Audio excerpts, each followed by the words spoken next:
Hello, everybody. I'm joined today by my friend and colleague, Melissa Murphy Pavone. Melissa is a fellow certified divorce financial analyst and certified financial planner. The founder of Mindful Divorce Partners, Melissa specializes in collaborative divorce planning, financial education, and helping clients make informed decisions during divorce. I can relate to that.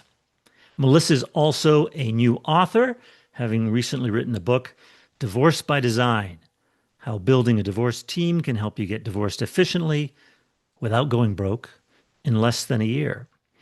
Melissa joins us here today from her office in West Hampton, New York. Melissa, welcome.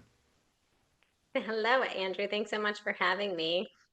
Very I feel glad like to this have. is I feel like this is special because we just met in real life. We're often on Zoom all the time with as, divorced professionals, but we just recently got to meet in real life. So I this know. feels I know I've known and heard and connected in one way or another through social media with you for years, but we did recently meet in person at the Institute for Divorce Financial Analysts conference, and loved getting to know you a little bit better and learning about what you're doing. And of course, congratulations on this new book, Divorce by Design.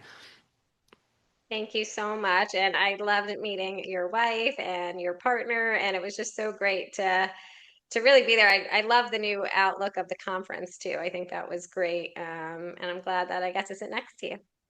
Yes, yeah. For those out there listening, we'll give you a little bit of inside baseball on the IDFA conference. It used to be a 2 or 3 day event in one location, and now they're trying out something different. They're doing day-long case study type sessions over the course of one day, but twice a year. And this year, the first conference was in Charleston, South Carolina, and I believe the second conference is in San Diego in the fall. I think I'm going to be hiking somewhere in northern England in October, so I don't know if I'm going to be able to make that one. I'll envy the weather you're getting, but I'm going to be quite happy to be hiking in England. But That's exciting. anyway, um, so I like to ask fellow CDFAs when they join me on the podcast for a little bit of their story because it's a very specialized area of financial planning, working with people going through divorce. And Lord knows people have heard my story enough and my sad story of divorce and all the mistakes I made and what led me to try and help other people avoid those types of mistakes. Melissa, what's your story? I am a child of divorce. So my why is my mom. She made a lot of decisions through her divorce with her heart instead of her head. And it has really impacted her financial future. So when I look across the table for my clients, I think of them as my mom, right? She was the non-CFO of the family and made, again, decisions with her heart. She's a people pleaser, love her, she's the biggest heart in the world. But I wish I had the knowledge that I had today back then, because I think the outcome would have been different, right? The choices would have been different, the outcome would have been different. And a lot of it was just not knowing, right? And I always say, Hmm. you don't know what you don't know. And we rely on people, right? When we're navigating these sort of uncharted territories, we rely on other people to help guide us through. And she had an attorney who was just that, right? A litigator, an attorney, Hmm. wasn't mediation trained, wasn't collaboratively trained, did not believe in a team approach, did not have any level of financial expertise, and my mom relied upon her for her divorce. So that is why I do what I do. And I hope to really educate and empower people so they really understand what they're signing and what the long-term implications are.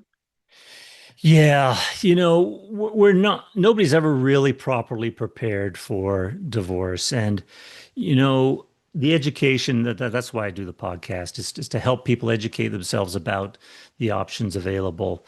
And, I can relate to hiring a rather litigious attorney. He was a very good attorney, and ultimately he gave my case to a lady who's perhaps a little less litigious, uh, but nonetheless, it was a big firm in Las Vegas, which you can imagine is not the most collaborative uh, city in terms of divorce. Having said that, we do have probably one of the best chapters of the Amicable Divorce Network in Nevada, thanks to some terrific leadership we have here. So we're doing our best to get the word out on the less litigious approach to divorce. But I I know as a financial advisor, I was kind of embarrassed by how little I knew about the financials of divorce, and so that ended up being my story is to help people avoid those mistakes. And is it, I'm curious why you think people are so financially unprepared. Is it because people must know that 40 to 50% of marriages end up in divorce? Is that they simply want to avoid the unpleasant discussions? They don't want to put a damper on the romance? What do you think? I mean, I think it's a combination of things, right? I'm sure you see this too in your financial practice, right? We don't generationally, right, talk enough about money and our relationship with money. And I think as couples, right, we sort of come into the marriage with two different money stories. And sometimes, right, one person we sort of, delegate our jobs and, some one person sort of becomes the CFO of the family and, might take on the bigger roles of investments and estate planning or tax advising, and deal with the professionals. And the other spouse might take on more of a hands-on day-to-day role, right? Sort of stocking the house and checking in savings and, birthday parties and things. And it's not always the male, female, the gender roles. I feel like those um, assumptions are sort of fading throughout the years. But I do see that there's one person that sort of has that, and that's okay. I think there's some shame that people carry from not knowing sort of what their financial picture is. And I always relate it back. I'm still married today, and I always say, like, my husband doesn't know my kids' shoe sizes. And that doesn't make him a bad dad, right? That just sort of is like on my side of the equation, my bucket. I'm in charge of, the clothing and the shoes. Um, and so sometimes we don't know where our mortgage is, right? Or who our advisors are, or sort of the inner workings of the financial aspects. And I think that's okay, right? Like, but I think we need to, as a whole, right? Marriage, divorce, no matter what, you and I, as sort of financial advisors, need to just create awareness around the communication around money, because I think that that's where it's really lacking. When we get married, we focus on the wedding, right? We get Yeah. focus on the honeymoon, right? We're not focusing on, like, hey, where does this leave our student loans? Like, who's going to pay? Are we going to do joint, separate? We're going to do proportionally. Like, what happens if you take some time off and have some kids? What does that look like for us? Or God forbid we discuss a prenup. I love a good prenup. Well, definitely. After having been divorced, um, I had committed. I never said I would never get married again, but Okay. I did say I would never get married without a prenup. And so I am happily married with a prenup.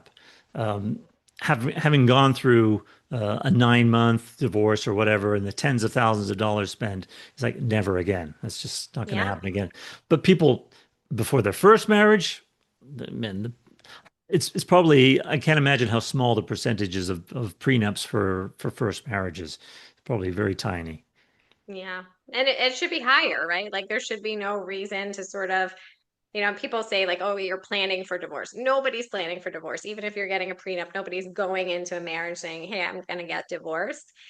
But I always say it's always better to sort of be proactive than reactive and sort of just lay out the table. What's mine, right? What am I coming into? And this is a snapshot of where we are today, as we start this marriage and we start to, really entangle our finances together. I always use the insurance analogy.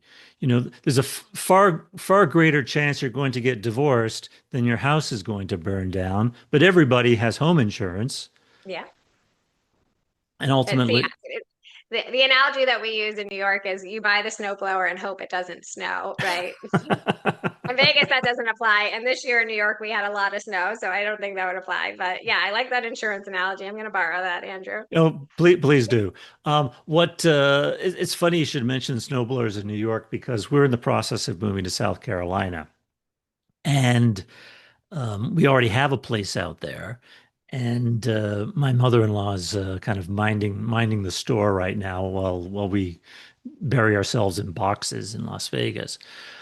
But in February, there was a major threat of a snowstorm, and I found myself um, looking up generators for the first time in my life. I've been in Vegas for 28 years. I haven't had to worry about generators, but Yeah. this is something that snowblowers, generators, I got to get re accustomed to. So Right. we talk about mistakes. What's the most expensive mistake you see people making early on in the divorce process?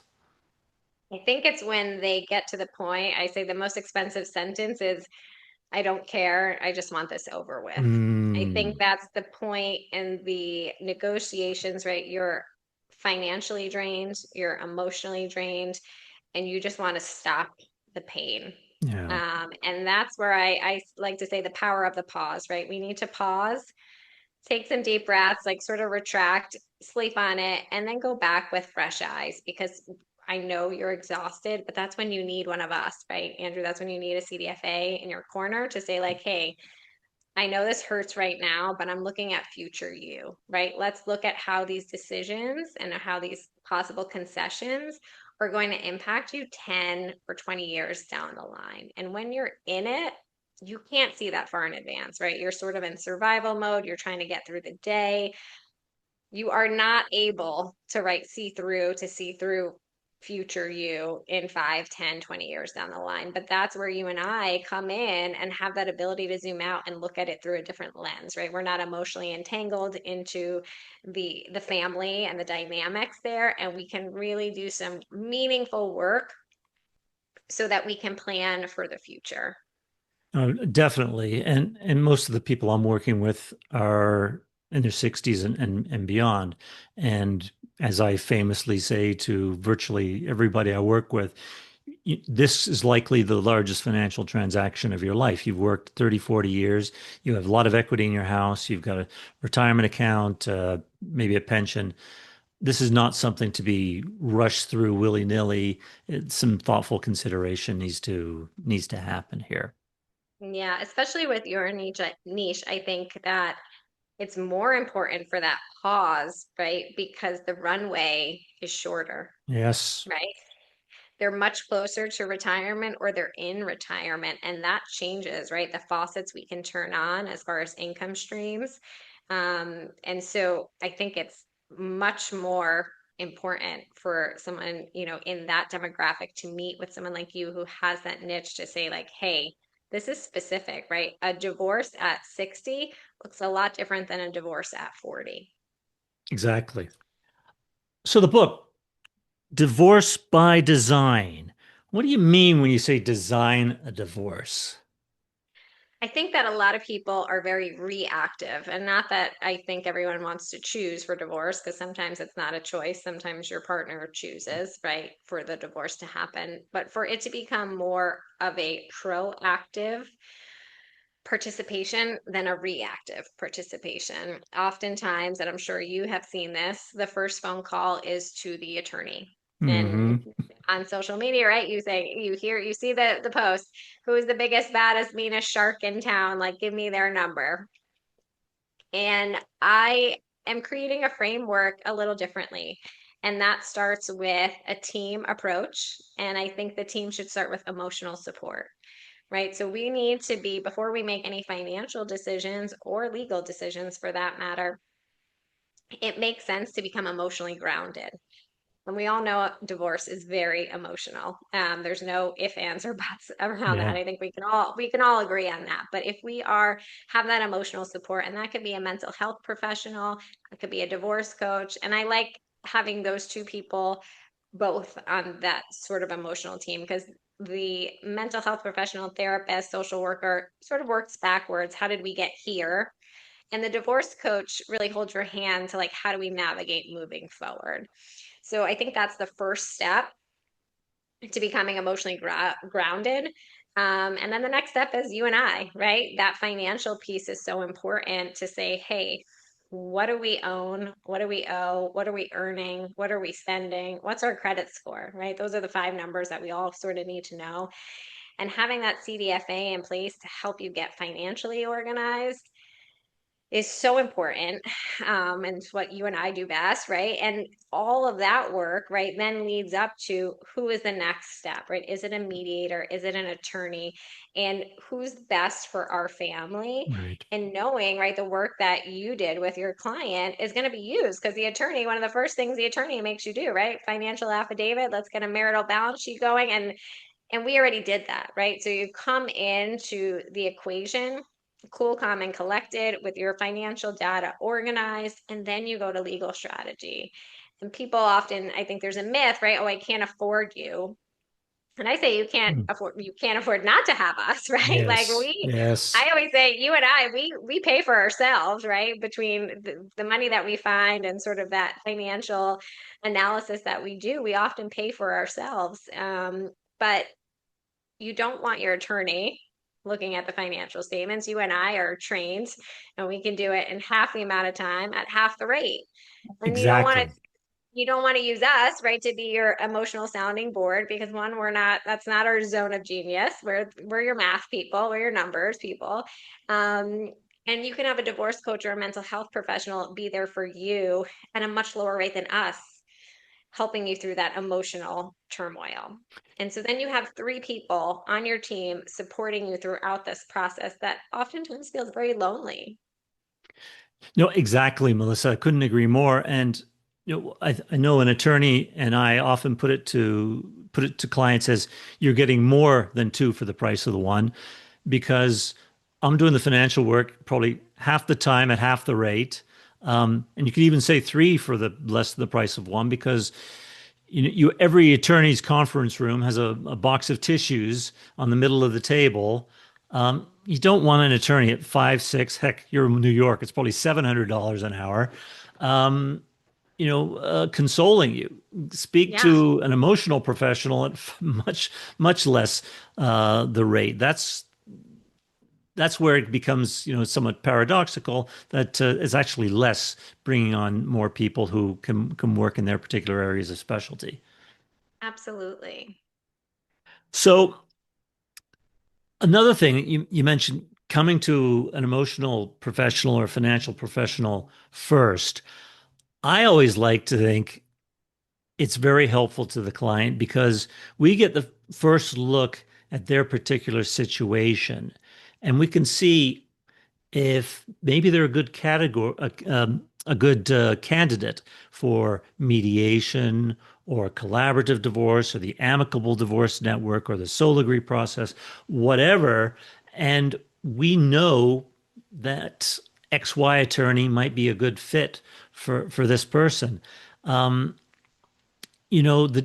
process is so important in terms of getting the divorce done with less emotional and less financial strain. Perhaps you could speak a little bit to the divorce process and how our role in helping people there. Absolutely. And I think that's a really important point that you touched on because people often say, who do you recommend? And I say, let's have a conversation first, right? I need to know more about you. It's not just who are the best, right? I need to know more about you and your family and your spouse or soon to be ex-spouse before I recommend another professional to you. And not because I'm trying to sell you something, right? Or I'm trying to like hook you in, but because the more information you give me, the better fit it will be. When it comes to divorce professionals, I believe you have to like, trust, and respect them, right? You don't want to, sometimes people say, "Oh yeah, my attorney, they're the biggest shark, they have the best reputation." Do you like them? Do you trust them? Do you respect them? Like, do they have your best interests at heart? And let's talk about your family, right? Are there special needs children, right? Is there a disability? Is there a health concern that we have? Is there an addiction problem, right? The more information we have And that's why I love starting with that emotional piece and then the financial piece, because now you have professionals, right? You and I know teams of people across the country, right, who are specialists in these fields, and then we can really direct them to the best fit, right? There's a lot of great attorneys out there, great mediators out there, but who's the best for this family? And the insight that we provide can help guide them, right, to have a smoother process and a better fit and a better team. You make a really good point about the people gravitating towards the shark attorney or the person with a great reputation. And I think a lot of that comes from that feeling of anxiety or being scared. Because I remember feeling as though my attorney, who had a reputation for being, a litigator, I remember metaphorically feeling as though he was putting his arm around me, saying, "Don't worry, Andrew, everything's going to be all right." And perhaps if I had more financial knowledge of what divorce meant and how the process worked, and I had better emotional regulation of the situation, then I might have been taken a little slower and maybe embarked on a less litigious process and felt less of a need to have somebody who would look out for me, so to speak. Yeah. Yeah, and I mean, I love your story, right? That you, because of your own divorce, are now helping other people through it, right? So we sort of, people can learn from your mistakes, right? Or in my case, my mom's mistakes, so that we don't have to, history doesn't have to repeat itself. Yeah, yeah, no, and there's some real doozy mistakes out there. But financially, I mean, I don't want to bash on attorneys, but this has been quite the year for me being dealing with, and I will not name any names in order to protect the it's not so innocent, but attorneys make a lot of mistakes on the financial end. And there are some aspects that anybody would overlook, but not everybody's has knowledge of these things, and even attorneys, and making mistakes with particularly tax related issues, tax efficiency of settlements. Um, and I'm okay with that because Lord knows I'm not an attorney, and which I put on all my paperwork. I'm not an Me attorney, too. not a tax advisor. Disclaimer.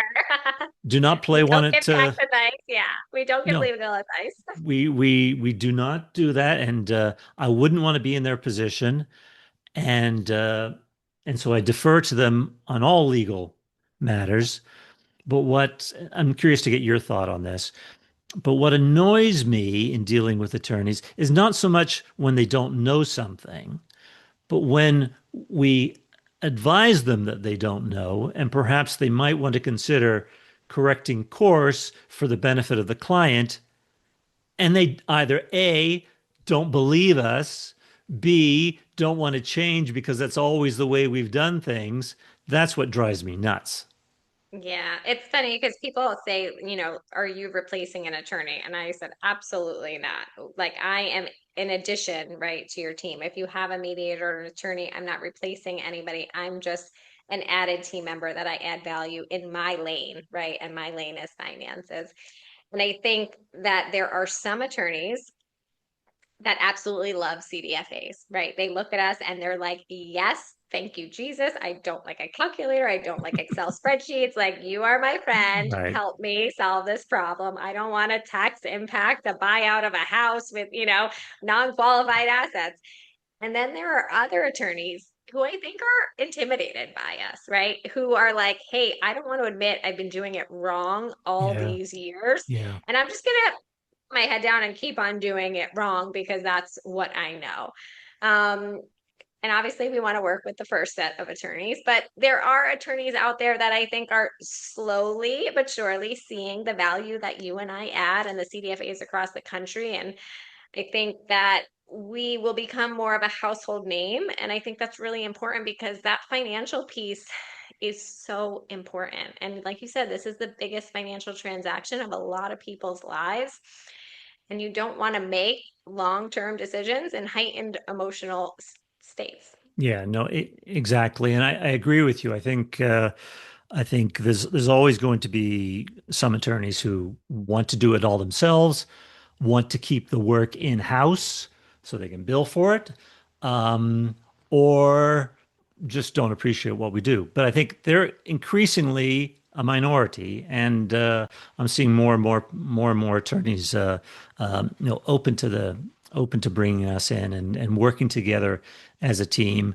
And just since I've been doing this, the type of the specialty as a divorce financial analyst, which is now 9 years now, is I'm seeing all these alternative dispute resolution processes being spearheaded by very forward-thinking attorneys who are tired of the what I call the divorce industrial complex. Yeah. I This mean, we saw Amanda Mason, right, from Soul Agree at the conference, and she is, the biggest proponent of CDFAs. And I think right, there's more of her out there, right? There's more attorneys who see the value that we add and don't see us as a threat, but right, like together we can change the divorce landscape. And how amazing if we could, you know, guide more people to the Amicable Divorce Network, right? Tracy built an amazing network of people worldwide to yeah. keep people out of court. And I just love being a part of these organizations and networking with, fellow CDFAs and divorce professionals like you, because I really do think that together we can change the divorce landscape. Well, I agree. I agree, and I think there's some positive momentum led by some forward-thinking attorneys, and then like Tracy and Amanda. Um, I touched briefly on, things that attorneys might overlook, but let's look in general. What are some common financial risks that are commonly overlooked in divorce? I mean, I think the big one is sort of taxes, right? Death and Yeah. taxes, we can't really avoid them. But people don't necessarily understand taxes and what that tax impact looks like, right? So everyone assumes, a snapshot today, if two assets are valued the same or have a value today, they don't necessarily mean they're equal. I give the example often, someone can have $250,000 of equity in their house. They can have $250,000 in a 401k, $250,000 in a Roth IRA, and then $250,000 in a money market account. And those four assets have a snapshot today of 250, but very different um, tax implications, right? Yeah. Very different access points. So they are not all equal. So the more info, it's not just, hey, let's divide everything in half, right? But you and I get to be really creative and looking at these people and saying, what makes the most sense? Right. And who needs this more? And what does this look like? And that's sort of what lights me up as being creative with these solutions and making sure that people understand what they're agreeing to and why. Yeah. Um, I think it's a bit of a stereotype, but stereotype because I see it so often, particularly in the cases with people who still have minor children, is that quite often the wife will want to keep the house as a place to as a place for the kids to maintain stability as they go through high school. But that's not always the best decision financially. No, and I tell them, I'm like, listen, I'm from New York. I'm gonna give it to you straight, right? Like you are hiring me to give you my advice and the alphabet soup after my name. Like I cannot just say, okay, keep the house and kumbaya, right? If you can't afford the house, you can't afford the house, and I'm gonna tell you that. And it's not just, okay, I can afford the mortgage, right? And the insurance, but can you afford it if we have to replace the roof or the boiler breaks, right? Do we have enough in that emergency fund, right, on one income that you are going to be able to maintain this house on one salary? And that's the important piece, right? And that's that forward looking piece where you and I sort of dig a little deeper of not just like, yeah, I want the house that feels good because I'm not ready to pack up my bags and move my children, but to say, is this the best financial decision for me? And for long term, right? I had this client early on, and this story has always stuck with me, but she came to me post divorce. So the attorney recommended, or somebody recommended me after, to help her deal with the situation. And she wanted the house, and she couldn't refinance the house, right, to sort of buy her husband out of the house. And so she ended up foregoing maintenance that she was entitled to in order, to offset the equity in the house. And so I said, When you okay. just interrupt you for Yeah. foregoing maintenance, that's divorce jargon. What you mean is Oh, she turned down spousal support. yeah. Yeah. So she was entitled to, based upon the longevity of her marriage, spousal support that her husband should have paid her monthly for X number of months. She instead took that in the form of like a lump sum in equity forward Yeah. in the beginning, right? And so instead of in lieu of that. So I said to her, okay, how are we going to, pay for this house and maintain it, right? Because even if it's paid off, right, like how are we going to pay for, the upkeep, the taxes, the utilities, all the things. And she said, oh, I have this account and I have and I have support. And I was like, and it was child support. And Hmm. her son was going to college in a year. So I said, you do realize, right? There's going to be an offset when he goes to college if we're paying for college. And she sort of was just like, huh, I thought this is until 21. And I said, all right, well, there might be an adjustment made here. Like, did anyone tell you that? No. Okay. Then she said, all right, well, I have this account. I can take from this account and pay for the taxes. And I looked at the account and it was an IRA. Hmm. And I said, how old are you? And she was in her 40 or late 40s. Uh, And I said, you can't touch this until you're 59 and a half. And she kind of looked at me with like a deer in headlights. And she was like, what? I said, did anyone tell you this? And she said, no. And then we looked even deeper, right, into the house. The house it was like partially gifted, so it had a very low cost basis. So fast forward, she ends up selling this house, what a and because nightmare. she couldn't afford it, Oh my goodness. she had to deal with capital gains, and she her son was in college, so she didn't have that. She ended up going into the IRA and having penalties, right? Because she had 10% to, penalty. Yeah. yeah, and then pay income tax on the money because nobody explained that she had to pay tax on the money.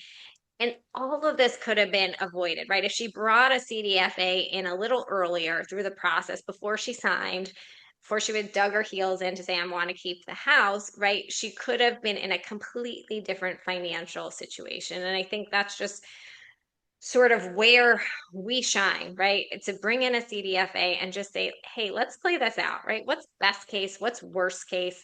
What does this look like in real life? Not just on paper, because oftentimes, and I'm curious to know if you've seen this too, right? The attorneys can draw out these beautiful divorce decrees that say all of these things, right? But if it's not feasible in real life, right, you end up having to go back and redraft these things and sort of Yeah. open the case back up later. Have you seen that in your work? I haven't, I've yet to see them bounce back. I've seen some divisions I didn't particularly like, but I haven't seen them bounce back yet. But talking about the house, a mentor of mine in the past said that it's all well and good to have a ton of home equity, but you can't go to the grocery store, whether it's Albertsons, Ralph's, or Piggly Wiggly, and pay for the groceries with equity in your home. Yeah. It's just liquidity is so important. Where I've seen things bounce back, to get back to your original question, is mistakes with quadros. Oh yeah. I mean, you seen Oh that yeah. too? Oh yeah. Yeah, in my mom's case, Yeah. actually, while I was studying for the CDFA, I got my CDFA in 2015, I think. So while I was studying for the designation, when I was learning, I said, "Hey, mom, let me pull out your divorce decree. Let me look at it. Like, what does this mean in real life?" Right? We're Hmm. studying sort of like I want to see a real life application.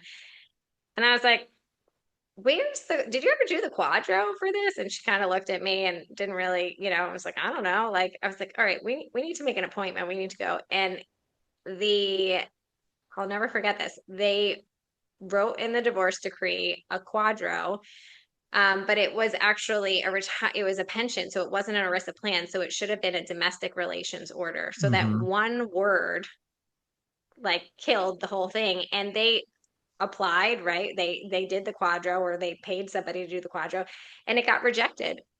But there was no follow through. There was no, Hmm. hey, this got rejected. We have to reword it. My mom this whole time thought she was divorced and that like when it came time that she would just automatically get part of the retirement. So we had to reopen the case years later. I'm talking like it was like 10 years later, reopen the case, hire an attorney, and we had to redo the divorce decree to match it so that it would be acceptable by the quadro, because Yeah. that language, you know how important that language is. Um, and so that is something that always sticks with me. And that's why I think the pre-approval process for the quadro is so important. You know, where you can have problems, these problems down the road that we're speaking of with respect to quadros happens so often with retirement plans. And there's a case in point. It's a famous case, Kennedy versus the DuPont Retirement and Savings Plan. And in that particular case, the wife had waived any interest in her husband's 401k. All fine and good, but ultimately, the attorney didn't know this, and obviously there was no CDFA on the case. I think this was back in the 70s that this was done, or maybe 80s. But the plan document is king. And if she's still listed as beneficiary through the plan documents, she's the beneficiary. And this one went all the way to the Supreme Court. And unfortunately, the kids were SOL because mom was still, the husband never bothered to change the plan document.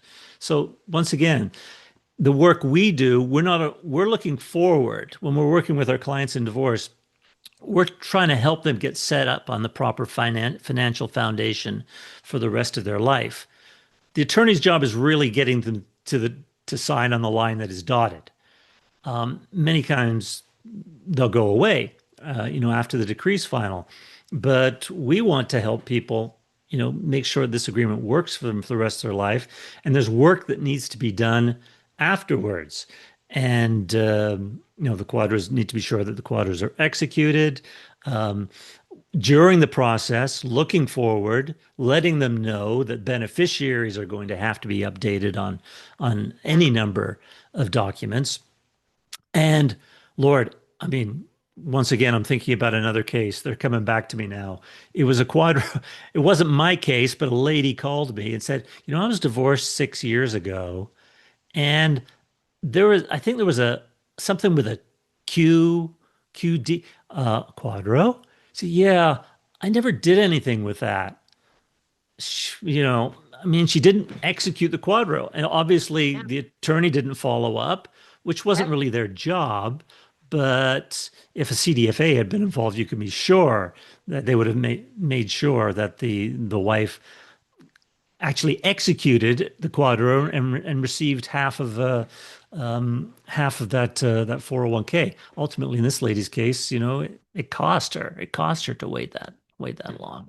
Yeah. And what happens, right? I think I always say the devil's in the details, and that's where again, CDFAs like you and I, we dot the I's and cross the T's, right? We are looking at everything.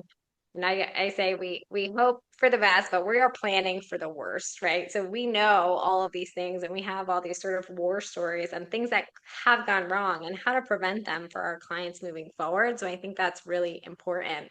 But I think specifically, and I'm curious to hear about like your demographic and niche, right, for that gray divorce area, is if things are in payout status already, right, or close to payout status, that shifts things and shifts the conversation. Oh yeah, there's got to be a lot of financial planning work done in the early stages or during the course of the divorce to determine, what can be changed, what's set in stone, what's marital, what's not, what are the other sources of income for both the parties. There's a lot of considerations that need to be dealt with. Um, I want to. We're talking about some of the horror stories. Let's look on the sunny side here a little bit. Um, Regaining financial confidence after divorce. You know, what what's your tips for helping someone kind of feel that they're in a good place going forward? Yeah, I think that clarity creates that confidence. So once you understand your cash flow, your assets, your liabilities, your income, your expenses, your credit score, you see what the real future looks like. I think a lot of the anxiety that we have around money in general is the fear of the unknown. So I think we as CDFAs sort of replace fear with facts. And then you can start making decisions from a place of control and knowledge instead of that fear. And we rebuild, right? It's not like overnight, all of a sudden, okay, you're going to be a financial wizard and things are going to be great, right? But I think it's very empowering to see that post divorce, step by step, right? When we're looking at your cash flow, when we're increasing your savings, when we're looking at retirement, setting those goals and creating a plan that reflects your life now, because it looks very different pre-divorce versus post-divorce. You know, my favorite metric or indicator, I actually did a podcast on this and wrote an article in Kiplinger's about this, was the net worth statement. I started tracking my net worth on a quarterly basis after my divorce because obviously when I went through divorce, it was cut in half. Net worth was cut in half. It was not, it was pretty depressing to set up that balance sheet at the time, but it became a positive experience when I noticed that the work that I was doing to increase savings, lower debt, and dedicate myself to rebuilding, you could see every quarter that as that bottom line net worth increased, you could recognize some progress there. And the interesting thing about it is that quite often when you're emerging from divorce, you may have taken on some debt obligations, like you're paying off attorneys, you've got maybe a new car, and sometimes you're going to assume some debt in doing these things. One of the beauties of the net worth statement is your savings may not necessarily be increasing, but as you work to pay off that debt, that element reduces, and so your net worth is still increasing. So I hear people uh, say to me from time to time, "Oh, I just can't seem to get ahead. My savings aren't increasing." I said, "Well, okay, but there's two sides to the balance sheet. Didn't you have to buy a new car? And I know you hate debt on automobiles. How's that coming along? Oh, well, I've paid half of that off. Okay, well, let's do the math here. Your net worth is going up because your Yep. liabilities are decreasing. And so that's just, I know I'm geeking out on the net worth statement, but I found that very helpful for me personally. Absolutely. And I think that just having that clarity around numbers as a whole, right? Like what they look like, is really empowering for people, especially through that transition phase where things are a little weird, right? Things are expensive. Your tax return looks a little wonky that year. Your expenses are definitely higher that first year. So just sort of moving forward, having that stability, I think is helpful. Yeah, I think particularly in my area of gray divorce, where I'm often dealing with people in their 60s, they're looking at potentially retiring. They're looking at when they should take Social Security. They're looking at when they perhaps should tap into their IRAs. There's all sorts of, that's really a sweet spot in the mid 60s because you've got the potential of maybe delaying Social Security so you get a bigger check later on, using your lower uh, earned income to your advantage by converting some of your IRAs to Roth IRAs, which once again will pay off with tax-free income in the future. It's some tremendous opportunities exist for people, but they may not just know, they may not know about it. Yeah. And so And that's I the think especially in that case, right, we have to take health insurance into consideration, right? mm, Like, are we bridging that gap between, Medicare and before that kicks in, right? And I think that's a big piece of the puzzle where you work out too, because that's oftentimes people do not put that into the consideration, right? Into that negotiation. Is there COBRA, right? Or when do I have access to health insurance before right. Medicare kicks in? Right, right. And many attorneys aren't aware that Cobra can actually be doubled to 36 months Yeah. when through divorce. It's still an expensive option, but at least there is that extended period, and perhaps that could get you to Medicare. So, Lots of good stuff, Melissa. Well, we've gone well over our normal podcast length. I knew we would of 30 minutes here. If if someone's interested in finding more about you and your services and your book, how do they get a hold of you? Yeah, absolutely. Mindfuldivorcepartners.com. The book's available on Amazon and Barnes and Noble. It's called Divorce by Design. And hoping that we together, right, can build a different divorce landscape where people can get divorced outside of court, and feeling truly supported with a divorce team. Well said. Good work. Good work we're doing. It's onward and upward. Keep the fight going. Yes, absolutely. Thanks for having me, Andrew. Thanks for coming, Melissa. Thanks so much for tuning in to this episode of the Gray Divorce Podcast. To learn more or get in contact with your host, you can visit Andrew's website at transcendretirement.net. Also, please feel free to rate, subscribe, and leave a review wherever you listen to your podcasts. That helps others find the show, and we greatly appreciate it. Thanks again for listening, and we'll catch you in the next episode. Information provided is educational only and should not be construed as legal or tax advice. Each situation is unique and should be discussed with your tax or legal advisor prior to implementation. Andrew Hatherley is not an attorney and does not provide legal advice. Information provided is financial in nature. Advisory services offered through Hatherley Capital Management, LLC. Divorce financial analysis services offered through Wiser Divorce Solutions, an affiliated company.